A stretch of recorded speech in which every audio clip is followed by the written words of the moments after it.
আল্লাহ বলে বান্দা শুন, আসমান আমি তোর মাথার উপরে একটা দুইটা নয় রে 6টা আসমান ঝুলাইয়া রাখছি আমি। এক একটা আসমান বানাইছি আমি আল্লাহ নূর দিয়া, কোন আসমান বানাইছি স্বর্ণ দিয়া, কোন আসমান বানাইছি হীরা মণি মুক্তা দিয়া। এরকম ভাবে আসমান সাজাইছে, যেদিন ইসরাফিলের সিংহায় ফুঁক দিবে রে, আসমান থেকে সূর্যটা ভেঙ্গে ভেঙ্গে টুকরা টুকরা হয়ে জমিনে পড়বে। জানো নি সূর্য কত বড়? এখন তো আমরা এখান থেকে তাকায়া দেখি সূর্যটা একটা প্লেটের মতো দেখা যায় গো। না না, এখনকার বিজ্ঞান বলে এই সূর্যটা এই পৃথিবীর থেকে 13 লক্ষ গুণ বড়। সুবহানাল্লাহ কি বাড়ি দিয়া বলে? এই বিজ্ঞান বলে এই পৃথিবীর থেকে 13 লক্ষ গুণ বড় সূর্য, আর এর দূরত্ব হলো 9,30,00,000 মাইল দূরত্ব।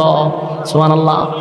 আমার প্রশ্ন হলো, পৃথিবীর থেকে যদি 13 লক্ষ গুণ বড় হয় সূর্য, যদি পরে পৃথিবীর কি আর তালাশ করে পাওয়া যাবে?